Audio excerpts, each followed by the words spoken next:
মেনকা হঠাৎ নীৰৱ হৈ পৰা দেখি মণিৰামে তাইৰ ফালে দুখোজমান আগুৱাই গৈ গলৰ পৰা মাতটো উলিয়াই সুধিলে, কি ঘটনা? মেনকাই পাক মাৰি ঘূৰি মণিৰামৰ মুখামুখি হৈ তাৰ চকুলৈ চাই ক'লে, মোৰ আয়ে তেওঁৰ জীৱনকালত যিকেইজনী জীয়ৰী ছোৱালী গৰ্ভনাশ কৰিছিল তাৰে এজনী আছিল। মণিৰামৰ জুই অঙঠাৰ দৰে জ্বলিব ধৰা চকু দুটালৈ চাই মুহূৰ্তৰ কাৰণে মেনকাৰ বুকুখন কঁপি উঠিল। তাৰে এজনী কোন আছিল নকওঁ কিয়? মেনকাৰ মুখত প্ৰথমবাৰৰ কাৰণে দুৰ্বলতাৰ চিন দেখি মণিৰামে ওপৰ হাত পোৱা যেন অনুভৱ কৰিলে। সি গৰ্জি উঠিল, নকওঁ কিয়? মেনকাই বুজিলে যে ইমানলৈকে আগবাঢ়ি এতিয়া যদি তাই পিছ হুকা মাৰে তেন্তে তাইৰ গোটেই চেষ্টা অথলে যাব। মৰণত শৰণ লৈ তাই কৈ পেলালে, তাৰে এজনী আছিল তোমাৰ মাৰা। মুহূৰ্তৰ কাৰণে গোটেই পৃথিৱীলৈ সীমাহীন নীৰৱতা নামি আহিল। পিছ মুহূৰ্ততে সেই নীৰৱতা ঝনঝনকৈ ভাঙি দি মণিৰামে গৰ্জি উঠিল, কি কলি হাৰামজাদি? মণিৰামে হাত দাঙি মেনকাক মাৰিবলৈ খেদা মাৰি আহিল, কিন্তু মেনকাই চিঞৰ মাৰিবলৈ বুলি মুখখন মেলা দেখি সি ঘপহ কৰে ৰৈ গ'ল। অলপ আগতে তাই তাক দিয়া সাৱধান বাণীটোৰ কথা তাৰ মনত পৰিল। তাই কৰিব নোৱাৰা কাম একোৱেই নাই, সেই কথা সি ভালকৈ জানে। হাতখন নমাই সি সাপৰ দৰে ফুচফুচাই ক'বলৈ ধৰিলে, কটা ডুমৰ জাত, তোৰ মুখত পোক লাগিব, ৰৌ ৰৌ নৰকতো তোৰ ঠাই নহ'ব। এনে এষাৰ গোকত মিছা কথা কোন সততাৰে তই মুখলৈ আনিব পাৰিলি?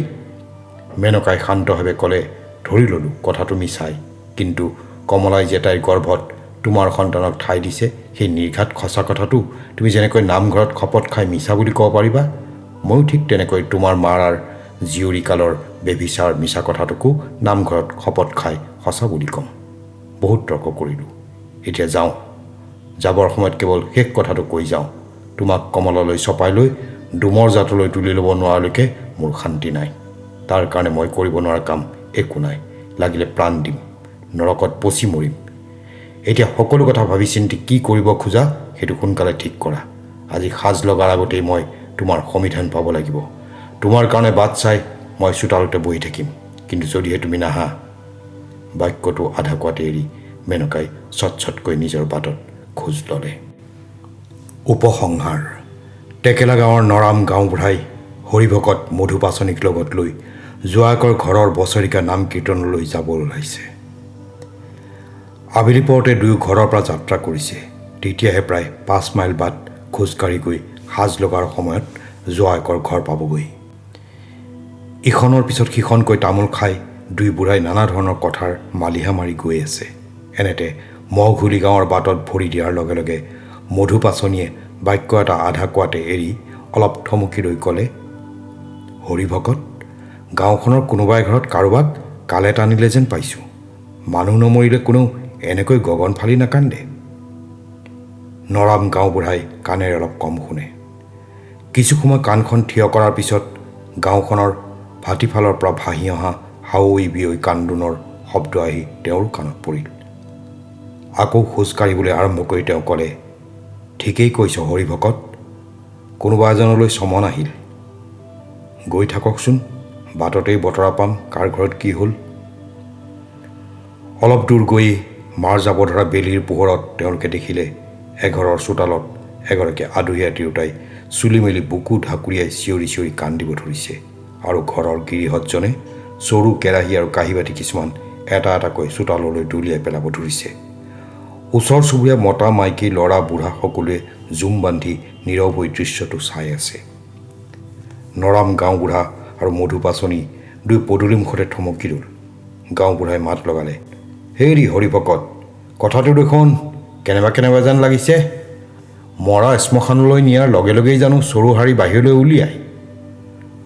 তেওঁলোক দুইজনক চক খুৱাই দি বাটেদি গৈ থকা আদহীয়া মানুহ এজনে উপজাচি উত্তৰ দিলে, উলিয়াই। যদি কোনোবাই মহাপাপ কৰি আওমৰণে মৰে তেন্তে মৰাটো আৰু চৰু হাৰি একেলগে বাজ কৰিব লাগে, তেতিয়াহে সমাজ আৰু ধৰ্মৰ ৰক্ষা পৰে। মানুহজনে বাটেদি গৈ থাকোঁতেই কথাকেইষাৰ কৈ গৈ আছিল। নৰাম গাঁওবুঢ়াহঁতৰ ফালে তেওঁ এবাৰ উলটিও চোৱা নাছিল। গাঁওবুঢ়া আৰু পাচনিৰ ভাৱ হ'ল যে মানুহজনে তেওঁলোকৰ প্ৰশ্নৰ উত্তৰ দিয়াতকৈ কাৰোবাৰ ওপৰত খংহে জাৰিছিল। গাঁওবুঢ়াই পিছফালৰ পৰা মাত লগাই সুধিলে, হেৰি প্ৰভু, খন্তেক ৰ'বচোন, এই মানুহঘৰৰ কোন মৰিল? ডেকা নে বুঢ়া, মতা নে মাইকী, আৰু কোনেনো কি মহাপাপ কৰি মৰাৰ কথা আপুনি কৈছে? আদহীয়া মানুহজনে পাক মাৰি ঘূৰি গাঁওবুঢ়াহঁতৰ ফালে দুখোজমান আগুৱাই আহিল। নক'ব আৰু বুজিছেনে, মহাপুৰুষে এনেই শাস্ত্ৰত লিখি থৈ যোৱা নাই, কলিৰ শেষত হ'ব কল্কি অৱতাৰ, কাটি মাৰি সবাক কৰিব বুন্দা মাৰ। কলিৰ প্ৰতাপ কলা কলাকৈ বাঢ়ি এতিয়া 16 কলা পূৰ্ণ হ'ল। ইমানতে কল্কি অৱতাৰ হৈ এই মহাপাপী অনাচাৰীবোৰক খতম কৰাৰহে কথা। মৰিলেও ভাল আছিল, কিন্তু সি জমে নিব নজনাটোৱে তাতোকৈ ডাঙৰ কাম কৰি মাক বাপেকৰ মূৰত বাগি কুঠাৰ মাৰিলে। হৰি হৰি হৰি হৰি হৰি হৰি, এনেকুৱা কথা ক'ত দেখিছা, ক'ত শুনিছা? মধুপাচনিৰ ধৈৰ্যচ্যুতি হ'ল। ফেকাহি মৰাৰ দৰে কৰি তেওঁ ক'লে, হেৰি আচল কথাষাৰ আগতে কৈ লওকচোন, আপোনাৰ হাৱৈ বৈখন পাছে পৰেও কৰি থাকিব। বাটৰুৱাজনেও অলপ খঙেৰে উত্তৰ দিলে, আচল কথাষাৰ ক'বলৈ আৰু কি আছে হেৰি, আপোনালোকে নিজ কাণেৰে শুনিছেই নহয় দেখোন। এই ঘৰৰ মণিৰাম বোলা ল'ৰাটোৱে আজি জাত কুল আই বোপাই সকলোকে পৰিত্যাগ কৰি ডুম গাঁৱৰ দিগম্বৰৰ ঘৰত ঘৰ জোৱাই চাপিলেগৈ। মাক বাপেকে সেইকাৰণে আজিয়ে চৰু হাৰি ধুই তাৰ মৰা সকাম কৰি পেলাইছে। ঠিকেই কৰিছে। যি ল'ৰাই অজাতিৰ লগত সংস্ৰৱ কৰি ইহকালত মাক বাপেকৰ ঘৰত ভৰি দিয়াৰ অধিকাৰ হেৰুৱাইছে তাকতো মৰা বুলিয়েই ধৰিব পাৰি, নে কি কয়? গাঁওবুঢ়াহঁতৰ উত্তৰলৈ বাট নেচাই মানুহজন কোবাকুবিকৈ নিজৰ বাটত আগবাঢ়িল। নৰাম গাঁওবুঢ়া আৰু মধুপাচনিয়ে কাণেৰেনো কি শুনিলে প্ৰথমে একো ততকে ধৰিব নোৱাৰিলে। বাটৰ কাষৰ বুঢ়া ভলুকা বাঁহ এজোপাৰ তলৰ আন্ধাৰখিনিত প্ৰায় অদৃশ্য হৈ যোৱা মানুহজনলৈ চাই চাই তেওঁলোকে কেইটামান বৰ দীঘলীয়া মুহূৰ্ত টভক মাৰি ৰ'ল। তেওঁলোকৰ মগজে কাম নকৰা হ'ল, মুখৰ মাত সৰিল। কিছু সময়ৰ পিছত দুই বুঢ়াই পৰস্পৰৰ মুখলৈ চাই একেলগে কৈ উঠিল, হৰি হৰি হৰি হৰি হৰি হৰি, কিবোৰ দেখিবলৈ শুনিবলৈ জীয়াই ৰাখিছা প্ৰভু। দুয়ো নিজৰ বাটত আগবাঢ়িল।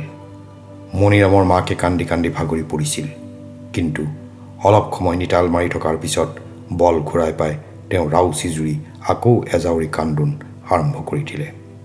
তাকে শুনি নৰাম গাঁওবুঢ়াই ক'লে, বেচেৰি মানুহজনীকনো কি বুলি দোষ দিব, পুতেকটো তেওঁৰ চকুৰ আগতে জীয়াই থাকিব, অথচ ইহ জীৱনত সি আৰু কেতিয়াও মাকৰ হাতৰ পানীয়ে চলো খাওঁ বুলি মাকৰ ঘৰত ভৰি দিব নোৱাৰিব।